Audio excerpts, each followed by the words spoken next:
Assalamualaikum warahmatullahi wabarakatuh. Alhamdulillah alladzi hadana li hadza wa ma kunna linahtadiya laula an hadana Allah. Asyhadu an la ilaha illallah wahdahu la syarikalah wa asyhadu anna Muhammadan abduhu wa rasuluh wa safiyyuhu wa khaliluh khairu nabiyyin arsalahullahu lil alamina basyiran wa nadhira. Allahumma salli wa sallim wa barik wa karim ala sayyidina Muhammadin wa ala alihi wa sahbihi ajma'in. Amma ba'du, subhanaka la ilma lana illa ma 'allamtana innaka antal alimul hakim. Wa la haula wa la quwwata illa billahil aliyyil azim. Fa rabbi shrah li sadri wa yassir li amri wahlul 'uqdatan min lisani yafqahu qawli. Rabbana atina min ladunka rahmatan wa hayyi' lana min amrina rasyada. Rabbana zidna ilman hab lana hukman 'allimna min ladunka ilman tawaffana musliman wa alhiqna bis salihin. Wa akhiru da'wana anil hamdulillahi rabbil alamin. Masyaallah hadirin dan hadirat rahimakumullah. Alhamdulillah di siang hari ini kembali Allah Subhanahu wa taala pertemukan kita setelah kita melaksanakan salat zuhur berjamaah, mengisi sejenak waktu untuk kita merefresh kembali iman kita dengan bersama-sama merenungkan ayat-ayat suci Al-Quran. Jamaah hadirin sekalian, di kesempatan kali ini tema kita adalah renungan tentang 5 perkara atau 5 perbuatan yang sedikit sekali dari manusia yang mau untuk continue mengerjakan. Jadi ada 5 perkara atau 5 perbuatan, 5 amalan yang kita ini manusia sangat sedikit untuk continue melakukan 5 perkara tersebut. Apa itu jamaah sekalian? Dalam Al-Quran disebutkan ada. Yang pertama, sangat sedikit dari manusia yang betul-betul mau menjaga kualitas keimanannya. Yang kedua, sangat sedikit di antara sekian banyak manusia yang mau senantiasa mensyukuri dan menjaga nikmat Allah dengan menggunakan nikmat tersebut untuk hal yang mengantarkan kepada keridhaan Allah. Yang ketiga, sangat sedikit di antara sekian banyak manusia yang senantiasa berzikir kepada Allah. Yang keempat, sekian banyak manusia namun sangat sedikit yang mau mengambil pelajaran dari kitab Allah, Al-Quran. Dan terakhir yang kelima, sangat sedikit di antara sekian banyak manusia yang senantiasa mau mengingat kembali dan mengambil pelajaran dari apa yang pernah berlaku di tengah kehidupan mereka. Ma'asyiral muslimin rahimakumullah, saking dikitnya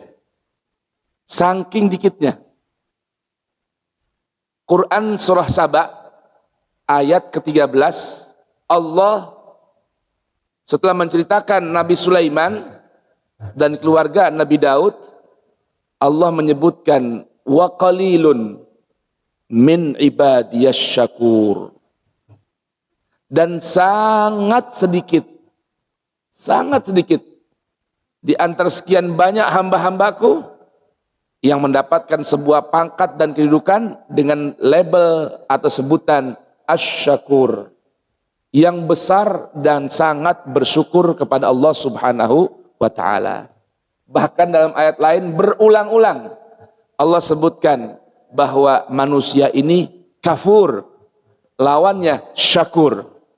Syakur artinya orang yang sangat bersyukur dan betul-betul menjaga kenikmatan Allah dalam rangka mensyukuri nikmat tersebut. Bahkan manusia yang banyak, kata Allah, adalah kafur, banyak mengingkari nikmat Allah. Dan kemudian dalam Quran suratul Waqiah ayat ke-14, kalau kita baca nih mulai ayat ke-11 dari Quran suratul Waqiah, ada ayat yang berbunyi begini. Ba'da an a'udzu billahi samiil alim minasyaitonir rajim. Ketika Allah berfirman, "Idza waqa'atil waqi'ah, laisa liwaq'atiha kadhibah, khafidatun rafi'ah, idza rujjatil ardu rajja, wa bussatil jibalu basa, fakanat haba'an mumbatha, wa kuntum azwajan thalatha." Ketika nanti terjadi hari kiamat, kehancuran yang total, alam semesta Allah hancurkan, maka kata Allah Subhanahu wa taala, kalian manusia akan terbagi menjadi 3 kelompok. Yang pertama, ashabul maimanah. Ashabul maimanah, kelompok yang diberkahi dan mendapatkan keberkahan dari Allah Subhanahu wa taala. Kelompok yang kedua, ashabul masy'amah. Ashabul masy'amah, kelompok yang dikenal dengan orang-orang yang mendapatkan kesialan, bahkan kebinasaan. Kelompok ini kelompok yang binasa. Dan yang ketiga, kata Allah Subhanahu wa taala, as-sabiqun, orang-orang yang nanti masuk kelompok barisan yang terdepan ketika masuk ke dalam surganya Allah Subhanahu wa taala. Kemudian Allah Subhanahu wa taala lanjutkan ketika Allah membicarakan tentang was-sabiqunas sabiqun ulaikal muqarrabun. Ya, kelompok as-sabiqun ini orang yang dulu di dunia senantiasa menjadi garda terdepan dalam kebajikan. Selalu paling depan, selalu paling dulu dalam bermacam ranah kebajikan. Salat berjamaah paling senang duduk, datang, dan di saf awal. Adzan berkumandang, sebelum adzan kurang seperempat jam, boleh jadi sudah menghentikan kegiatan aktivitasnya di kantor, kemudian berangkat ke masjid, bahkan sebelum adzan berkumandang. Kemudian ini masuk dari kelompok orang-orang yang paling dulu dalam kebajikan. Nah, kata Allah, orang yang model begini di dunia, selalu terdepan, paling dulu dalam kebaikan, maka kata Allah Subhanahu wa taala, mereka pun as-sabiqun fil akhirah, akan menjadi kelompok orang yang selalu paling dulu ketika masuk ke dalam surga bersama para anbiya. Bahkan Allah Subhanahu wa taala sebutkan ulaikal muqarrabun, mereka ini yang dulu di dunia senantiasa berada di barisan terdepan, barisan yang paling dulu, ya, front terdepan dalam kebaikan. Ini orang di surga nanti Allah kelompokkan bersama al-muqarrabun, hamba-hamba pilihan Allah yang tempatnya VVIP di sisi Allah Subhanahu wa taala, al-anbiya wal mursalin, dan para malaikat Allah Subhanahu wa taala. Orang ini bukan nabi, orang ini bukan rasul, orang ini bukan malaikat, tetapi karena di dunia selalu paling terdepan, menjadi front terdepan dalam kebaikan, mereka digolongkan bersama para nabi, para rasul, dan para malaikat Allah Subhanahu wa taala. Ulaikal muqarrabun fi jannatin na'im. Mereka berada di surga Allah yang penuh dengan bermacam kenikmatan dari Allah Subhanahu wa taala. Nah, ini pemberitahuannya nih yang unik. Apa kata Allah di ayat ke-13? Tullatsun minal awwalin. Yang ke-14, wa qalilun minal akhirin. Dari 3 kelompok ini, ashabul maimanah, ashabul masy'amah, dan as-sabiqun, kata Allah, mayoritas manusia ini masuk dalam kelompok, imma ada kalanya di ashabul maimanah atau ashabul masy'amah. Nah, yang menjadi as-sabiqun, kelompok as-sabiqun ini kata Allah, qalilun, sangat sedikit, karena biasanya orang kita itu kalau urusan kebaikan ngalah mulu. Antum duluan deh, Sopnya kosong, antai ke depan, nanti depan. Ya, kalau urusan kebaikan begitu, suka banget belakangan alias ngalah.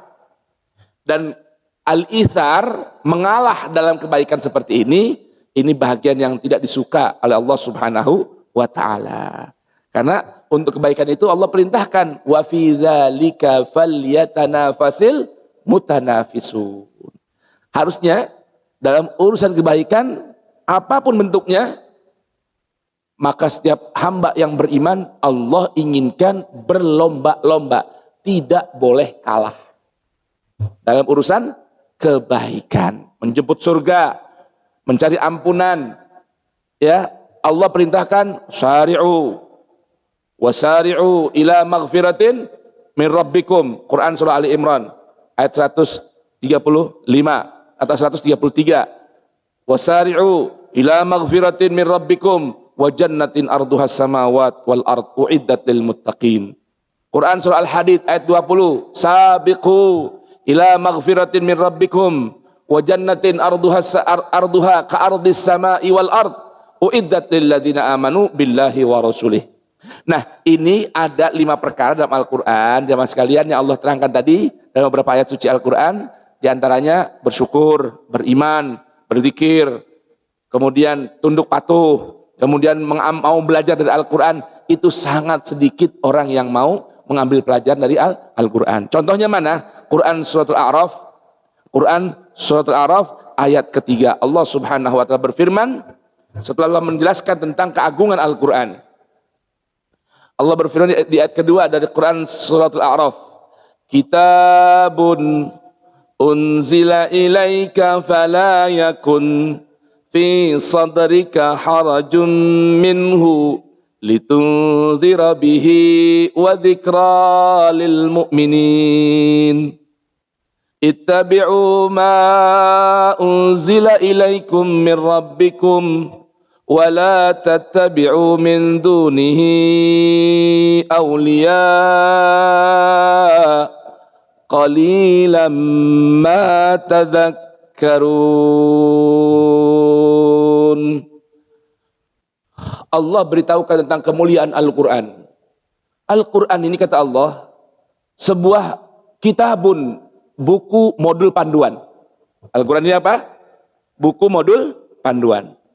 Setiap orang kalau ingin berhasil, ingin sukses, berjalan sesuai modul panduannya. Mau awet mobilnya, ikuti panduan petunjuk penggunaannya. Mau awet handphonenya, maka gunakan sesuai modul panduan petunjuknya atau manual booknya. Nah, Al-Quran ini adalah manual book bagi manusia yang ingin mendapatkan keberhasilan dunia akhiratnya. Apa kata Allah? Kitabun unzila ilaik. Sebuah manual book yang Allah turunkan padamu, hai Rasulku Muhammad. Fala yakun fi sadrika harajun minhu. Maka kalau seseorang mau berpegang kepada Al-Quran, sebuah modul panduan hidup yang Allah turunkan pada baginda Rasul Muhammad, dijamin hatinya tidak akan ada rasa beban dan kesempitan dalam dadanya.